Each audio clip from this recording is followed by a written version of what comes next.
Hi guys. आज हम बात करेंगे इन्वेस्टमेंट के बारे में कि हम अपने जीवन काल के दौरान हमें कहाँ कहाँ अपना जो पैसा है वो इन्वेस्ट करना चाहिए और कहाँ हमें नहीं करना चाहिए। कहाँ पे इन्वेस्ट करने के हमें फ़ायदे होते हैं, कितने फ़ायदे होते हैं, और कहाँ पे हमें इन्वेस्ट ना करने के कितने नुकसान और कितने फ़ायदे होंगे, वो सारी चीज़ें मैं आज आपको बताऊंगा। और स्वागत आप सभी का मेरे यूट्यूब चैनल में। मैं आपका दोस्त नरेश कुमार। तो आइए चलते हैं, हम बात करते हैं आज इन्वेस्टमेंट के ऊपर। तो आज का जो वीडियो रहेगा वो काफ़ी लंबा रहेगा और जो चीज़ें आपको आज मैं बताने जा रहा हूँ वो आपके इन्वेस्टमेंट के बारे में काफ़ी हेल्पफुल रहेगी। तो किस प्रकार से जो है आप अपने जीवन में इन्वेस्ट कर सकते हैं, अपने मनी को, अपने टाइम को।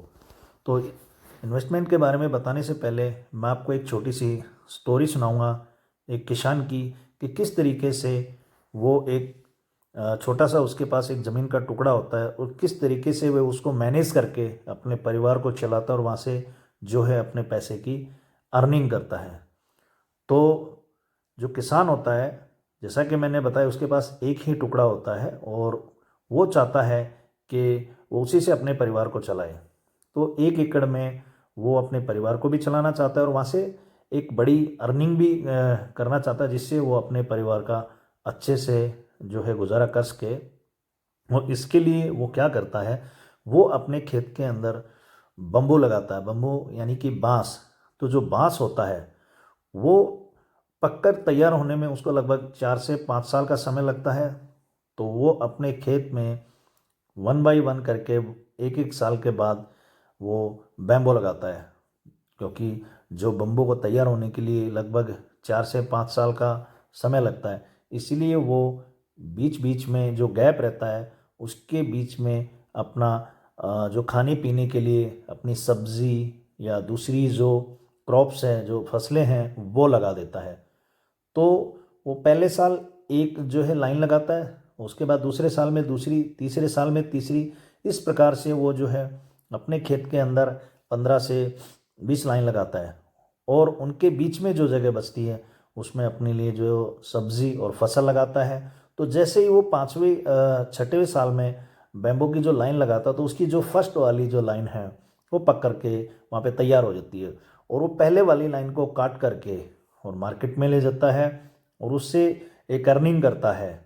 और अर्निंग करने के बाद वो उस पैसे की सेविंग करता है। तो इस प्रकार से वो हर साल जो है बम्बू को काटता है और उस बम्बू, कटे हुए बम्बू की जगह जो लाइन है उसमें नई जो लाइन लगा देता है बम्बू की, जिससे उसका जो एक इनकम है, तो जो रेगुलर इनकम जनरेट हो जाती है वहाँ से।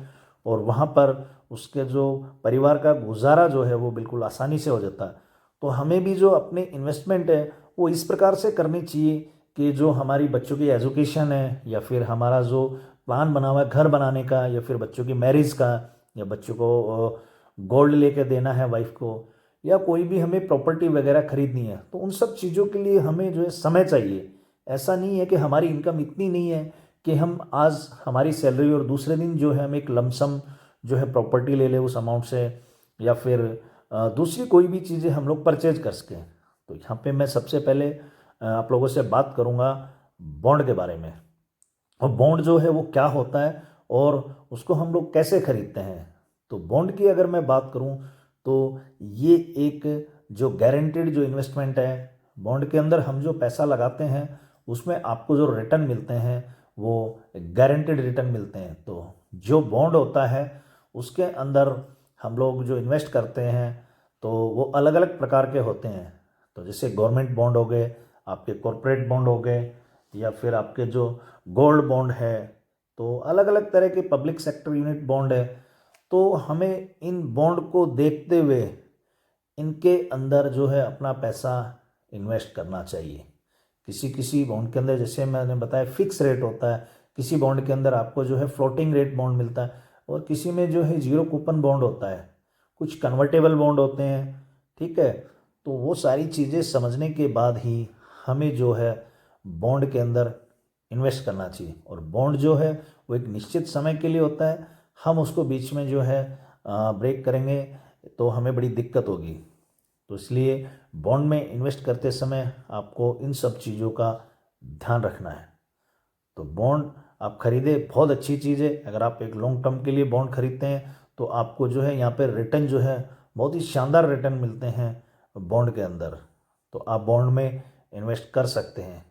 इसके बाद अगर मैं बात करूं तो और भी दूसरे इन्वेस्टमेंट हैं। तो आपके जो सेविंग स्कीम है वहाँ पर भी आप लोग जो है अपने इन्वेस्टमेंट कर सकते हैं पैसे को। तो सेविंग स्कीम के अंदर भी आपकी जैसे LIC है या दूसरी जो इंश्योरेंस कंपनियां हैं, तो वो सारी चीज़ें जो है आपको यहाँ पे सेविंग स्कीम के अंदर मिल जाएगी। तो सेविंग स्कीम में आप LIC या दूसरी कंपनियां चूज़ कर सकते हैं। और यहाँ पे आप जो है गारंटीड जो है यहाँ भी आपको रिटर्न देती है कुछ कंपनियां अपने जो उनके प्लान होते हैं। तो आप उनमें जो गारंटीड रिटर्न वाले प्लान हैं यहाँ पर वो चूज़ कर सकते हैं। कुछ जो प्लान ऐसे होते हैं जो फ्लैक्चुएट होते रहते हैं, जिनके आपके जो रिटर्न्स है, जो उनके ROI है, वो ऊपर नीचे चलते रहते हैं।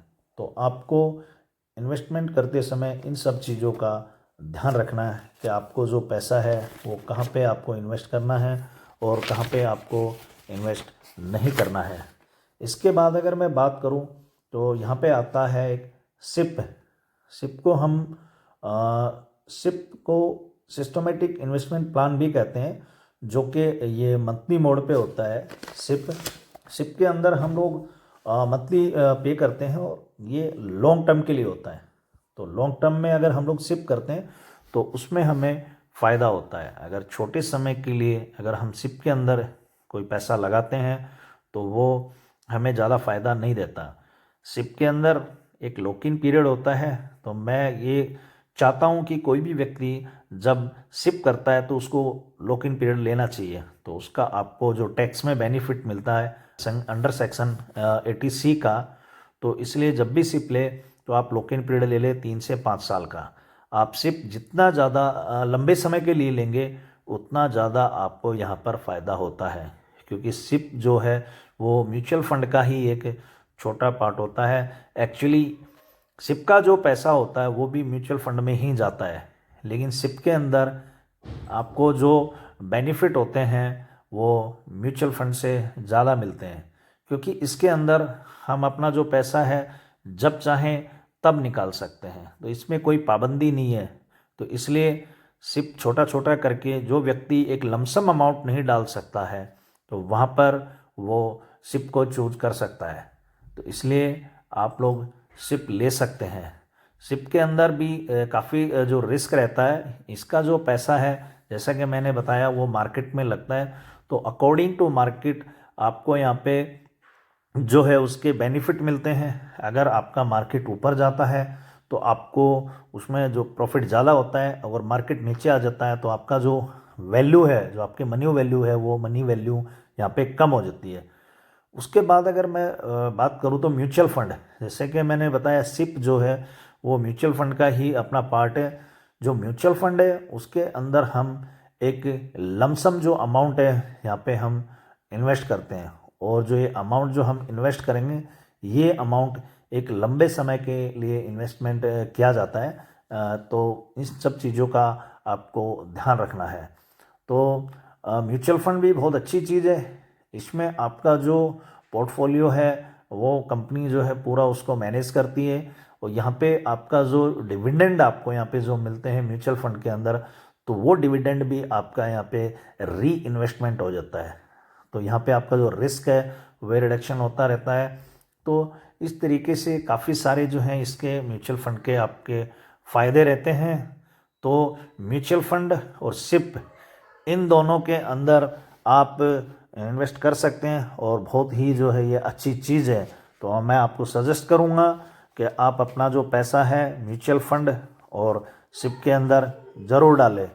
तो इन सब चीज़ों का आपको ध्यान रखना है। उसके बाद अगर मैं बात करूं यूलिप, तो यूलिप एक ऐसा प्लान है जिसमें आपको आपका इंश्योरेंस कवर प्लस आपका जो मार्केट के अंदर जो आप इन्वेस्टमेंट कर रहे हैं, ठीक है, जस्ट लाइक म्यूचुअल फंड या आपका सिप या फिर दूसरे शेयर मार्केट वगैरह में आप लोग इक्विटी वगैरह में जो पैसा लगा रहे हैं, उसी की तरह यूलिप होता है। जैसे कि इसके नाम से पता लग रहा है आपको, ULIP unit link insurance plan होता है। तो ये भी एक अच्छा इन्वेस्टमेंट है। जैसा कि मैंने बताया, यहाँ पे आपको जो है अपना परिवार को मतलब कवर करने का मौका दिया जाता है। आपका खुद का इसमें जो है लाइफ कवर होता है। अगर कोई मिस हैपनिंग आपके साथ हो जाए तो उस कंडीशन में आपके परिवार को एक लमसम अमाउंट दिया जाता है। इसके अलावा आपका जो पैसा है दूसरा, वो आपका मार्केट के अंदर यहाँ पे पैसा लगाया जाता है, और आपका जो पैसा है वो यहाँ पे कंपनी की जो मैनेजमेंट टीम होती है जो कि इस यूलिप पार्ट को देखती है, वो आपके पैसे को अलग अलग फंड में लगाती है। तो ध्यान रहे, यूलिप जब आप कराते हैं इन सब सारी चीज़ों की आपको जानकारी होनी चाहिए, और आप कंपनी से भी इनकी जानकारी ले सकते हो। उसके बाद आता है अपना शेयर मार्केट। आज के समय में जो सबसे ज़्यादा जोर है वो जो अपने यंगस्टर है वो सब शेयर मार्केट की तरफ ज़्यादा अट्रैक्ट हो रहे हैं। शेयर मार्केट बहुत अच्छी चीज़ है, लेकिन शेयर मार्केट में आप अपना पैसा तभी इन्वेस्ट करें जब आपको शेयर मार्केट की नॉलेज हो। अगर आपको नॉलेज नहीं है तो मैं आपको बिल्कुल भी सलाह नहीं दूंगा कि आप शेयर मार्केट की तरफ जाएं या उसके बारे में सोचें। जब तक आपको ज्ञान ना हो शेयर मार्केट के बारे में, तब तक आप उसके बारे में ना सोचें। शेयर मार्केट के अंदर भी आप जो पैसा इन्वेस्ट करते हैं वो लॉन्ग टर्म और शॉर्ट टर्म, दो तरीके से आप यहाँ पे अपना पैसा जो है लगा सकते हैं। तो लॉन्ग टर्म और शॉर्ट टर्म ये दोनों मैं आपको यहाँ पे बताऊंगा कि जो लॉन्ग टर्म के लिए आप चूज कर सकते हैं निफ्टी, या आपका जो इक्विटी में जो पैसा लगता है, जैसे निफ्टी के अंदर आपका निफ्टी 50 होता है। तो यहाँ पे जो आपके जो शेयर होते हैं जो कि निफ्टी 50 के अंदर वो टॉप के 50 शेयर होते हैं, जो कि आप चूज करके वहाँ पर आप अपने पैसे को इन्वेस्ट कर सकते हैं। दूसरा होता है जो वो होता है बैंक निफ्टी। तो बैंक निफ्टी के अंदर आपके पैसे का ज़्यादा रिस्क होता है, क्योंकि यहाँ पे आप जो पैसा इन्वेस्ट कर रहे हैं वो आप सुबह यहाँ पे आप अपना पैसा लगाएंगे और शाम को मार्केट क्लोज होने से पहले आपको अपना वो पैसा वहाँ से विड्रॉ करना होगा। तो उसमें आपका जो है रिस्क ज़्यादा है। यहाँ पे आपका पैसा जो है प्रॉफिट भी दे सकता है और लॉस भी। तो ये बिना नॉलेज के आप ये बिल्कुल भी रिस्क ना उठाए, खास तौर से बैंक निफ्टी के अंदर। यहाँ पे आप जब बाय और सेल कर सकते हैं। जब हम लोग मार्केट ऊपर जाता है उसको कॉल बोलते हैं, तो हम लोग कॉल परचेज करते हैं, और जब आपका मार्केट यहाँ पे नीचे आता है तो हम यहाँ पर पुट को परचेज करते हैं। तो इसलिए बैंक निफ्टी के अंदर जब भी आप इन्वेस्ट करें तो आप इन सब चीज़ों का ध्यान रखें, और मैं आपको सजेस्ट करूँगा कि बिल्कुल भी बैंक निफ्टी के नज़दीक आप ना जाए। इसकी अपेक्षा आप अपने पैसे को लॉन्ग टर्म के लिए इन्वेस्ट करें। आप कोई भी कंपनी के अच्छे शेयर वहाँ पे खरीदें, और ख़रीदने के बाद उसको आप एक लंबे समय के लिए छोड़ सकते हैं, जिससे कि आने वाले 10-20 सालों में आपको यहाँ पर एक बहुत ही शानदार रिटर्न मिलेगा। और ध्यान रखें कि आप जो शेयर सेल करेंगे वहाँ पे आपको डिविडेंड भी मिलता है, और सेल करने के बाद आपका यहाँ पे जो TDS या टैक्स जो है वो भी काटा जाता है। कहीं आपको ये लगे कि मैं बैंक निफ्टी खेल रहा हूँ और उस पर मेरा जो है TDS वगैरह नहीं कटेगा, बिल्कुल यहाँ पे कटता है। आप जो प्रॉफिट यहाँ पे लेते हैं तो प्रॉफिट पे आपको टैक्स गवर्नमेंट को देना पड़ेगा। अगर मैं बात करूँ बैंक निफ्टी की, तो बैंक निफ्टी के अंदर आपको चाहे प्रॉफिट हो या लॉस हो, आपको दोनों कंडीशन में यहाँ पे आपको टैक्स पे करना पड़ेगा। उसके बाद हम आते हैं बात करेंगे अपना बैंक और पोस्ट ऑफिस की। तो आप बैंक और पोस्ट ऑफिस के अंदर भी जो है आप अपने पैसे को यहाँ पे इन्वेस्ट कर सकते हैं। यहाँ पर भी जो इन्वेस्ट करने के अलग अलग तरीके हैं, तो आपको वो सारी जो चीज़ें जो तरीके हैं मैं बताऊंगा, किन किन तरीक़ों से आप अपने बैंक और पोस्ट ऑफिस के अंदर आप अपने पैसे को इन्वेस्ट कर सकते हैं। तो जैसे कि आपने सुना होगा TD, जो कि हम जिसको बोलते हैं हम टाइम डिपॉजिट, तो ये आपको बैंक और पोस्ट ऑफिस दोनों जगह पे मिल जाएगा। तो TD के अंदर जब हम इन्वेस्ट करते हैं तो इसका जो रिटर्न है वो आज के समय में 6.9% है। और TD जब हम पैसे यहाँ पे TD के अंदर जमा करते हैं तो TD आपका 1 ईयर के लिए होता है। तो आप 1 ईयर से कम के लिए अपना पैसा यहाँ पे नहीं रख सकते। तो आपको कम से कम जो आपका पैसा है 1 साल के लिए रखना पड़ेगा। और यह रिटर्न जो है आज के समय में बहुत बढ़िया दे रहे हैं, 6.9% रिटर्न है, बहुत ही शानदार है। मैं आपको बता दूं कि बैंक और पोस्ट ऑफिस के अंदर जो भी आप इन्वेस्टमेंट कर रहे हो उसके अंदर आपके जो रेट हैं वो हर साल ऊपर नीचे होते हैं। तो इन सब चीज़ों का आपको ध्यान रखना पड़ेगा। उसके बाद आते हैं हम जो दूसरा इन्वेस्टमेंट है, इसको बोलते हैं हम RD। आरडी मतलब रिकरिंग जो डिपॉजिट होता है, जो कि आपका मंथली आपका पैसा आपके अकाउंट से या तो कट जाएगा या फिर आप उसको अपने पोस्ट ऑफिस में नज़दीकी जो शाखा में जाकर के उसको हर महीने जमा कर सकते हैं।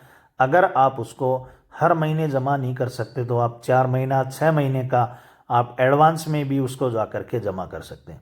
तो अगर मैं आरडी की बात करूं तो आरडी में जो रिटर्न है वो आज 6.7% है, और आरडी जो है वो मिनिमम 5 ईयर्स के लिए होती है। बीच में हम इसको ब्रेक करते हैं तो इसमें हमारे को लॉस होता है। तो ध्यान रहे, आरडी करते समय आपको फ़ायदा भी है और नुकसान भी है। उसके बाद अगर मैं बात करूं एमआईएस, जो कि मंथली इनकम स्कीम होती है, जो कि अपने पोस्ट ऑफिस की स्कीम है, ये बहुत ही शानदार स्कीम है। इसके अंदर आपको एक लमसम अमाउंट जो है यहाँ पे करना होगा, और उसकी भी एक लिमिट है। और जैसे कि एक बंदे के लिए यहाँ पे आप 4.5 लाख जो है आप इन्वेस्ट कर सकते हैं, तो 2 बंदों के लिए हम लोग यहाँ पे 9 लाख रुपए तक का इन्वेस्टमेंट कर सकते हैं। यहाँ पर जो आपको मंथली रिटर्न मिलेगा वो लगभग 7.4% के आसपास है, और ये भी 5 साल के लिए होती है। और जो इसके इंटरेस्ट जो रेट हैं वो एमआईएस के वो हर साल फ्लैक्चुएट होते हैं, कभी ज़्यादा हो जाते हैं कभी कम हो जाते हैं। तो आप यहाँ पे जो फीचर्स हैं वो देख सकते हैं कि आपके जो मंथली इनकम स्कीम के फीचर्स हैं, तो आप यहाँ पे आराम से इजीली स्टडी कर सकते हैं। तो जो इन्वेस्टमेंट की यहाँ पे जो लिमिट है वो मिनिमम 1,000 रुपये है। तो इसलिए इसको आप, जो मैंने हाईएस्ट बताया आपको, वो एमआईएस आपका 4.5 लाख रुपए लमसम एक आदमी कर सकता है। तो 9 लाख रुपए से ज़्यादा आप यहाँ पे इन्वेस्टमेंट नहीं कर सकते हैं। अगर आप हस्बैंड वाइफ है तो दोनों मिल करके 9 लाख रुपए आप यहाँ पर जमा कर सकते हैं। इसके बाद जो नेक्स्ट हमारा आता है वो आता है एनएससी, यानी कि नेशनल सेविंग स्कीम। ये जो स्कीम है आपकी एनएससी, ये बहुत अच्छी स्कीम है। ये भी पोस्ट ऑफिस के अंदर होती है। अगर मैं यहाँ पे बात करूँ रिटर्न की, तो यहाँ पे जो रिटर्न है आपको बहुत शानदार मिलते हैं। यहाँ पे जो रिटर्न आज का जो रेट है 7.70 है, और जो एनएससी है ये आपका 5 ईयर्स के लिए होता है। अगर आप ये चाहें कि मैं इसको कम समय के लिए कर लूँ तो आप इसको बिल्कुल नहीं कर सकते। तो जिसको लॉन्ग समय के लिए अपना इन्वेस्टमेंट करना है यहाँ पे लंबे समय के लिए, कि अगर उसको पैसे की रिक्वायरमेंट नहीं है, तो उस कंडीशन में बंदा एनएससी में जो अपना पैसा है तो वो यहाँ पे इन्वेस्ट कर सकता है। तो इन सब चीज़ों का आपको ध्यान रखना है। मैं बार बार बोल रहा हूँ कि जो ये रेट हैं, ये रेट हर साल जो है रिवाइज होते हैं, तो इन सब चीज़ों का ध्यान रखना है। जैसे कि यहाँ पे नेशनल सेविंग सर्टिफिकेट है, यहाँ पे जो उसका अभी का जो रेट है मैं बता चुका हूँ आपको 7.70 है। तो ध्यान रहे इस चीज़ का। उसके बाद जो पोस्ट ऑफिस के अंदर जो नेक्स्ट स्कीम है वो है किसान विकास पत्र। तो किसान विकास पत्र जो होती है वो भी आपकी जो बहुत अच्छी स्कीम है। इसके अंदर अगर मैं बात करूँ आपका जो रेट ऑफ इंटरेस्ट की, वो आपको 7.5% के हिसाब से मिलता है। और लेकिन ये जो किसान विकास पत्र है आपका, वो लगभग 9 साल 7 महीने के लिए यहाँ पे आपको रखना पड़ेगा आपका पैसा। तो उससे पहले आप इस पैसे को विड्रॉल नहीं कर सकते। अगर कोई भी स्कीम अगर आप बीच में तोड़ते हो या उसको छोड़ते हो तो वहाँ पर आपका जो है लॉस ही लॉस होता है। इसके अलावा आप जो टर्म इंश्योरेंस है वो आप यहाँ पे ले लीजिए। आप चाहे तो अपनी जो सर्विस है उसके दौरान ले लीजिए, या फिर आफ्टर पेंशन उसे ले सकते हैं। लेकिन जहाँ तक मैं आपको सलाह दूंगा, मैं ये बोलना चाहूँगा कि आपके अगर अर्ली एज में, यानी कि एक कम एज के अंदर आप टर्म इंश्योरेंस लेते हैं तो बहुत अच्छी बात है, क्योंकि यहाँ पर आपको कम एज में कम प्रीमियम देना पड़ता है, और जो है रिस्क है वो भी कम रहता है। क्योंकि जैसे जैसे हमारी एज बढ़ती है वैसे वैसे हमारा जो शरीर है आज के समय में वो बीमारियों का घर हो जाता है। तो यहाँ पर बहुत सारी कंपनियाँ आपको वो टर्म इंश्योरेंस देगी नहीं, ठीक है। तो इन सब चीज़ों का आपको ध्यान रखना है। और टर्म इंश्योरेंस के लिए आपको आज बहुत सारे ऑप्शन जो हैं कंपनियों के पास अवेलेबल है। जैसे कि एक रिटर्न प्रीमियम है, आप जो भी यहाँ पे पैसा मंथली या ईयरली मोड पे टर्म इंश्योरेंस के लिए देते हो, तो वो जब आपका जो टाइम है वो कंप्लीट हो जाएगा, यानी कि जो एज आपको दी है, जैसे 75 की एज है, तो वो उस एज के ऊपर आके आप जब सर्वाइव कर जाएंगे तो वो पैसा आपको रिटर्न मिल जाएगा। इसके अलावा आप जो है प्रॉपर्टी में भी अपना जो पैसा इन्वेस्ट कर सकते हैं। तो ध्यान रहे, प्रॉपर्टी में जब आप अपने पैसे को इन्वेस्ट करते हैं तो यहाँ पर आपको अपने डॉक्यूमेंटेशन वगैरह बिल्कुल ओके रखने हैं, उनके डॉक्यूमेंटों को चेक करना है। ये नहीं कि आंख बंद करके और अपना जो है गए प्रॉपर्टी ले ली, सारे के सारे डॉक्यूमेंट हमें वहाँ चेक करने हैं। बिना डॉक्यूमेंट चेक किए हुए आप उनका 10 साल या 15 साल का कि प्रॉपर्टी किसके नाम से थी और आज किसके नाम से, तो वहाँ पे हम वो जो अपने पैसे हैं उनको बचाने की कोशिश नहीं करेंगे। क्योंकि जब हम लाखों यहाँ पे अगर इन्वेस्ट कर रहे हैं तो हमें 1000-1500 रुपये खर्च करके पटवारी से या तहसील में जाकर उस प्रॉपर्टी की पूरी जानकारी हमें लेनी चाहिए कि प्रॉपर्टी आज किसके नाम से, कितने लोगों को ये दी जा चुकी है और अभी क्या ये मेरे पास आएगी या किसी और के नाम से। तो इस तरीके से हम जो है फर्जी प्रॉपर्टी से बच सकते हैं, जो कि हमारे साथ धोखे होते हैं, उन धोखों से हम बच सकते हैं। उसके बाद अगर मैं बात करूं तो गोल्ड की बात आती है। गोल्ड भी यहाँ पे एक अच्छा ऑप्शन है, तो गोल्ड में भी आप अपना पैसा जो है यहाँ पे इन्वेस्ट कर सकते हैं।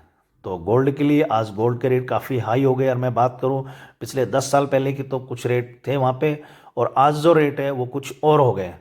तो गोल्ड में भी आप लोग इन्वेस्ट कर सकते हैं। अपनी सर्विस के दौरान छोटा छोटा अमाउंट आप यहाँ पे इन्वेस्ट कर सकते हैं, जो कि बाद में आपको एक अच्छा बेनिफिट देगा। इसके अलावा बहुत सारी स्कीमें हैं, जैसे सीनियर सिटीजन जो स्कीम है वो भी आप जाके आप अपना पैसा वहाँ भी इन्वेस्ट कर सकते हो।